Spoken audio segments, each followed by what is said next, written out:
Chapter 3. After spending the morning chatting and laughing with her friends over coffee, Lacy and the others eventually parted ways, each heading off to attend their lectures and seminars. Lucky enough to have no classes left for the day, Lacy decided to take advantage of the free time and head to the library to get some studying done. She was just making her way across campus when she unexpectedly bumped into Seth. Seth, who had harbored a crush on her since their first year of university, still refused to give up hope, even though Lacy had told him repeatedly that she was a lesbian. "Hey, Lacy!" Seth greeted her with an easy smile.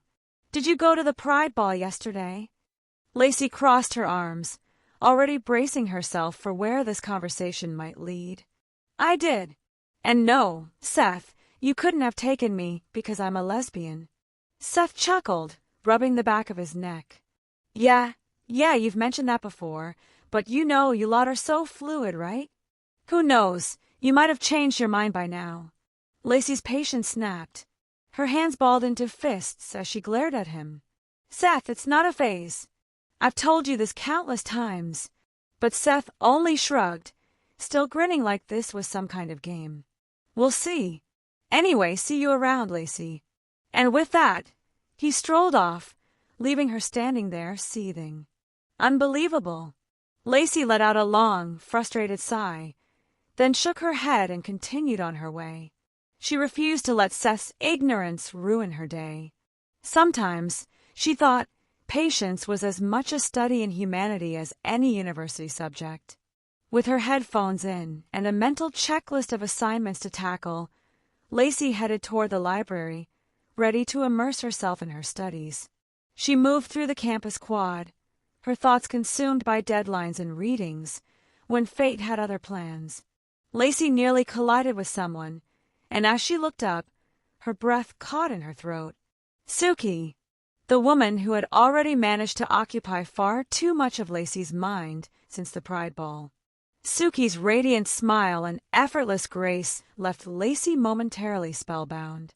There was something about her, a magnetic pull that made Lacy's thoughts stumble over themselves.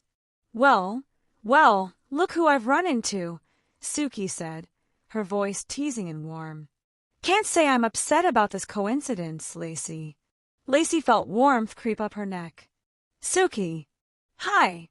I didn't see you there." Suki chuckled. "Clearly. You looked so focused, I wasn't sure if I should interrupt your train of thought. But I couldn't help myself." Lacy rubbed the back of her neck, feeling sheepish. "I wasn't expecting to see you either." Suki tilted her head slightly, amusement dancing in her eyes. "Speaking of unexpected, I've been thinking about our first date." Lacy's heart skipped a beat. "Oh, what should we do? I mean, do you have something in mind?" "Let's just say I'm all about surprises," Suki said, flashing a playful smile. "But don't worry. I promise it'll be worth it." Lacy exhaled a short, nervous laugh. "You're making me nervous now. In a good way, I think." "Oh, good? Nervous anticipation is my specialty," Suki teased. The two of them laughed, the moment light and effortless, and for the first time all day, Lacy forgot about the mountain of work awaiting her. "I've got to run," Suki said, glancing at her watch. "Next lecture's calling. But I can't wait for our date." "Same here," Lacy admitted, her voice softer. "I'll just be at the library, drowning in assignments." "Drowning? Sounds dramatic," Suki said with mock concern. "Don't worry, you'll survive." She shot Lacy a wink before adding, "And when you're done, you can daydream about me." Lacy shook her head, biting back a smile. "You're impossible." "I know," Suki said, grinning. "But you like that about me." And just like that, she turned and disappeared into the crowd, leaving Lacy standing there with her heart fluttering and a smile tugging at her lips.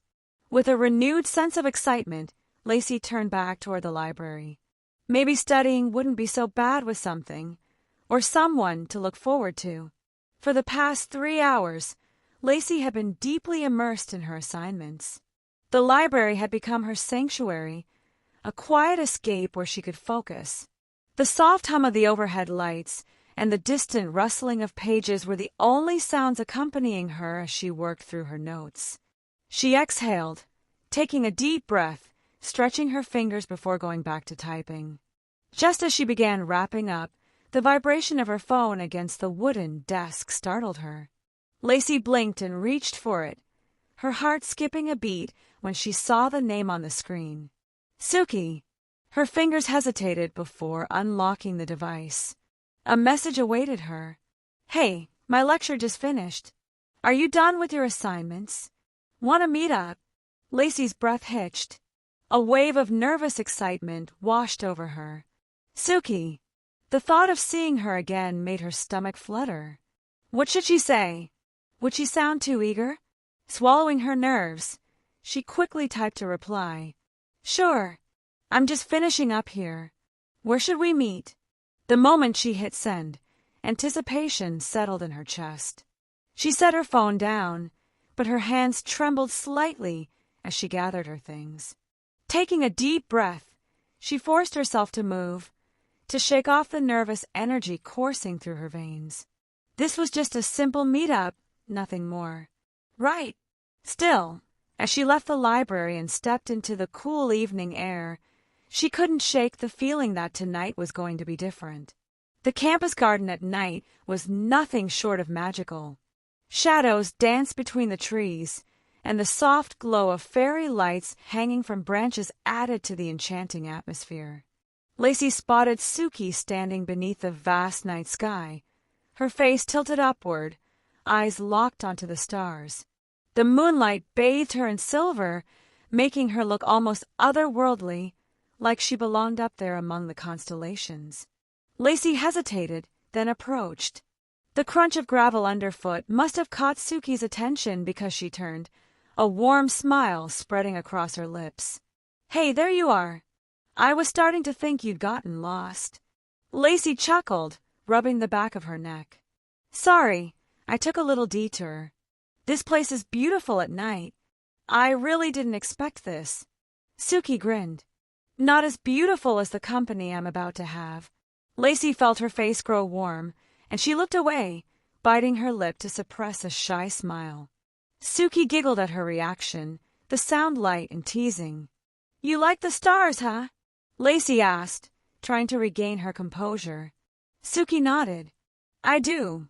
This is my special spot on campus, where I come when I feel homesick or stressed. Something about the stars, they remind me of how small our worries are in the grand scheme of things.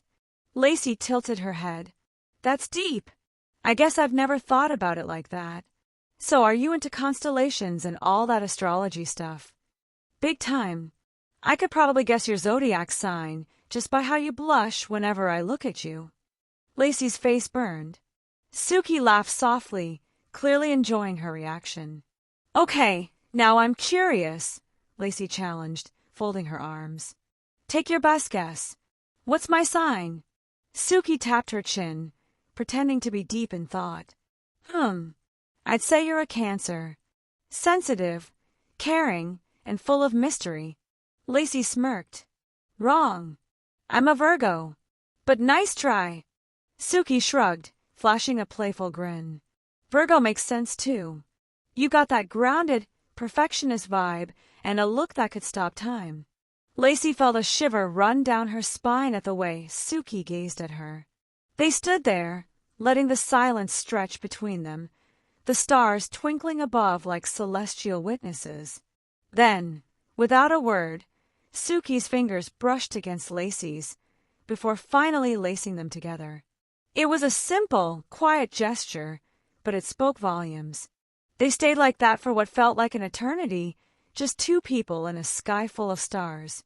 And for the first time in a long while, Lacy felt completely at peace. But the peace shattered in an instant. A voice, deep and laced with something ominous, cut through the night. Styx, we finally found you after all these years. And I see you've been bonding with humans now. How quaint! Lacy's blood ran cold. She turned toward the voice, a chill creeping down her spine. Beside her, Suki went rigid, her face suddenly drained of color. Across the garden, standing in the shadows, was a man unlike anything Lacy had ever seen. Bright red hair like flames, skin as blue as the ocean beneath the summer sun, smoky red wings, and his armor, gleaming and strange, shifting in the moonlight as if it were alive. Lacy's breath hitched. Who or what is he? And why did he just call Suki Sticks? No, this can't be, Suki whispered, shaking her head in disbelief. The stranger stepped forward, his gaze piercing. You know exactly what we want. It's time for you to stop hiding and come back to where you belong, Princess. Princess? Lacy's heart pounded. Nothing made sense. Who was this man? And what did he mean by come back? Suki's hands clenched into fists, her jaw tight with defiance. I'm not going anywhere with you. Lacy barely had time to process what was happening before Suki grabbed her hand, her grip firm but trembling. Come on, Lacy, she urged, voice filled with urgency. We have to go. Now. Before Lacy could even finish her sentence, Suki grabbed her hand and pulled her forward. In an instant, they were running. The cool night air rushed against Lacy's face as they bolted through the campus, their footsteps echoing in the quiet. Lacy had no idea where they were going or what they were running from. All Lacy knew was that Suki was terrified, and that terrified Lacy too. Chapter 4. Lacy and Suki didn't stop running until they reached the edge of campus, where the trees offered cover and the shadows felt safe. Only when they were sure no one had followed did they finally slow down, panting from the sprint. Without a word, Suki gripped Lacy's wrist tighter and pulled her toward the dorms. By the time they reached Lacy's room, exhaustion weighed heavily on both of them. Suki leaned against the wall, trying to catch her breath, while Lacy bent forward, hands on her knees, her heart pounding. She wasn't sure if it was from the running or the whirlwind of questions racing through her mind. Who was that guy? Why had he called Suki Sticks? And what was she hiding? I'm so sorry, Lacy, Suki said at last, her voice laced with guilt. I didn't mean for you to get caught up in all of this. Lacy straightened, her expression a mix of confusion and concern. Caught up in what? Suki, who was that? And what's going on? Suki hesitated, avoiding Lacy's gaze. For a moment, something flickered in her eyes. Conflict, fear, and something deeper, something unspoken. She exhaled heavily, rubbing the back of her neck. Okay, so, there's this guy from Comic-Con who's after me. Lacy blinked. Comic-Con. Suki nodded. He wants me to go back to my old nerdy Comic-Con group. Lacy's eyes narrowed. Do you expect me to believe that? Suki winced. Okay, no. Not exactly. She took a deep breath, her entire body tense. What I'm about to tell you needs to stay between us, she said, her voice quieter now, more serious. If it gets out, humanity will panic for no reason. And they'll kill me, even though I've harmed no one. Lacy's stomach twisted. This sounded ridiculous, impossible, but deep down, something told her Suki was telling the truth. After a moment, Lacy nodded. All right, Suki. I'll keep your secret. You can trust me. Relief washed over Suki's face. Thank you, Lacy. This means more to me than you'll ever know. She hesitated before meeting Lacy's gaze, as if bracing herself. I guess it's time I tell you the truth. The air between them shifted, heavy with anticipation. I'm not from this galaxy, Suki admitted. I'm not even from this planet. A cold chill ran down Lacy's spine. What are you saying? Suki exhaled slowly. The guy we saw earlier? That's what I actually look like. Blue skin and all. Lacy's breath hitched. Her mind screamed that this was impossible, but her instincts whispered otherwise. Suki looked away. This, she gestured to herself, is just an illusion. My kind uses a device to blend in with the inhabitants of the planets we visit. Lacy's pulse thundered in her ears. So you're saying... She swallowed hard. This is all fake. Not fake, Suki corrected gently. Just different. She took another deep breath. And there's more. Lacy watched as Suki took a deep breath, her expression hesitant but determined. I come from a noble line, Suki admitted, her voice quieter now, as if the weight of the truth pressed down on her. I'm a princess. Lacy blinked, unable to fully process the words before Suki continued. Where I'm from, on the planet Zerinther, everyone is free to love whoever they want, she explained. It's widely accepted. Lacy shifted on her feet, unsure how to react. Her mind swirled with questions, but Suki wasn't done yet. My parents know that I like women, Suki went on, her voice turning somber. So, they arranged for me to marry a woman of noble lineage, a princess, to unite our kingdoms as allies. Lacy inhaled sharply, the revelation settling like a heavy stone in her chest. But I've always felt stifled by nobility, Suki admitted, rubbing her arms as if trying to comfort herself. I don't want to marry for politics or practicality. I want to marry someone for true love. Lacy studied her, noting the sadness in Suki's eyes, the quiet frustration that lingered beneath the surface.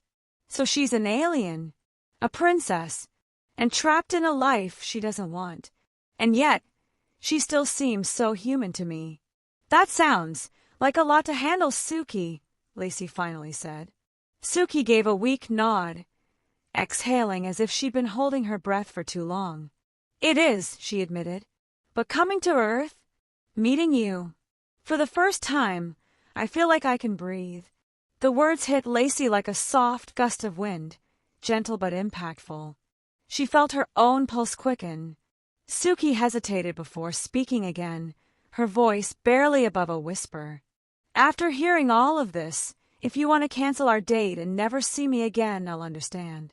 This is a lot to take in, and it's a lot to sacrifice in your life. Lacy remained quiet for a moment, absorbing everything. Then, with a small smile, she shook her head.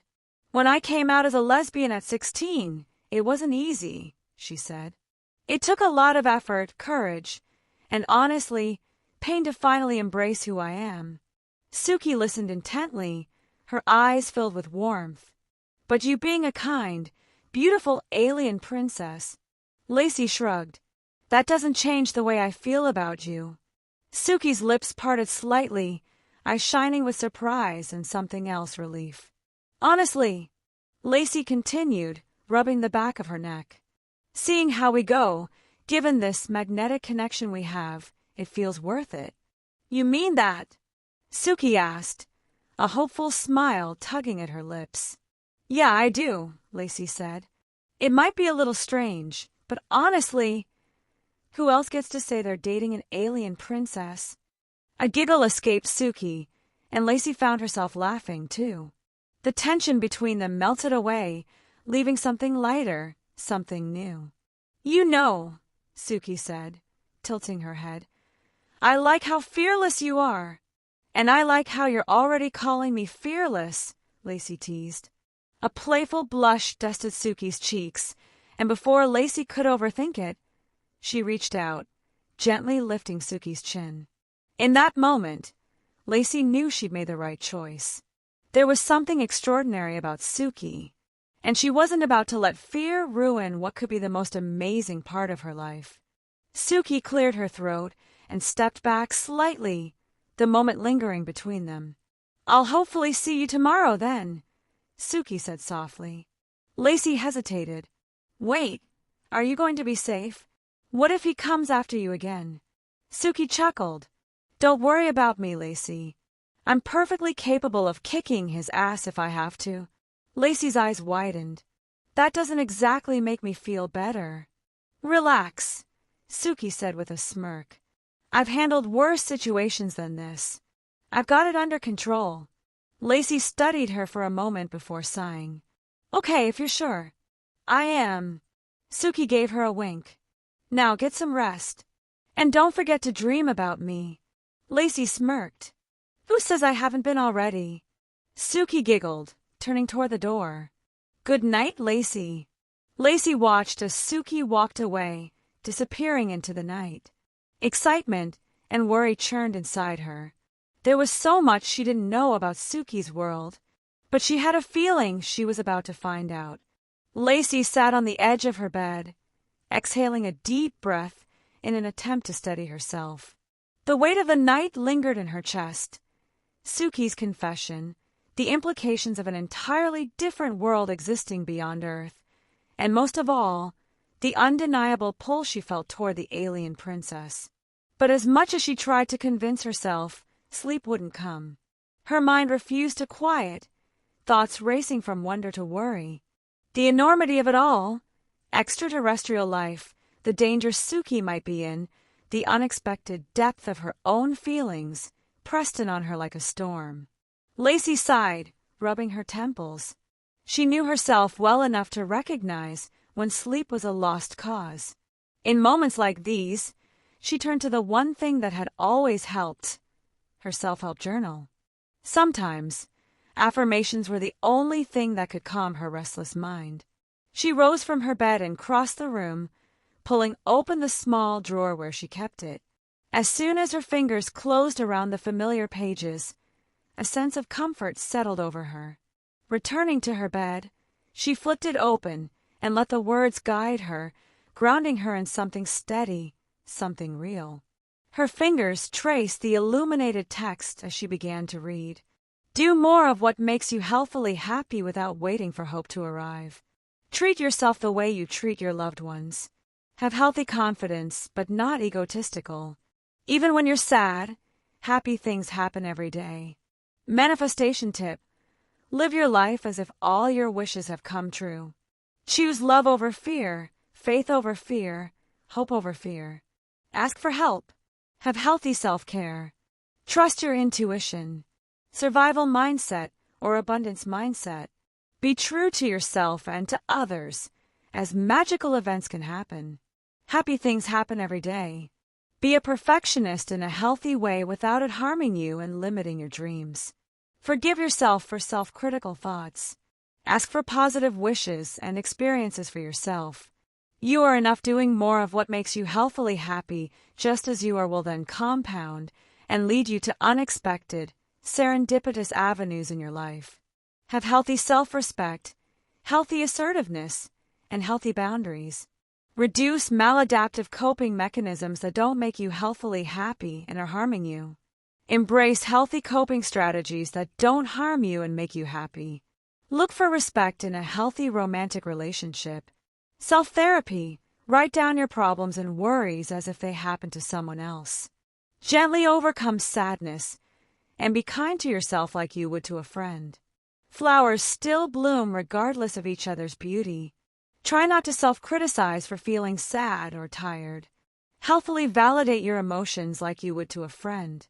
Reduce toxic positivity. Balance and moderation are key while also being authentically you and compassionate. Be kind to yourself. Unfurl like a fern even without warm sunlight. Reduce being addicted to your sorrows. Trust that it will get better. Reduce people-pleasing, because even if you are being fake or being the real you, not everyone will be pleased either way. This is why it's important to stay true to you. It will lead you to serendipitous events in life that align with you. Try not to be ashamed to look at the world through a romantic lens in a balanced way. Optional and new entries. Try to pray to the divine, angels, compassionate spirits, and compassionate deities for guidance. Angels' guidance through your intuition. Calling from the divine and angels through your intuition. As she read, the world outside faded away, and for the first time that night her heartbeat slowed. With each affirmation, I felt a little lighter, a little braver, she thought. Maybe tomorrow would be better. Maybe, just maybe, Suki was a part of my serendipitous path.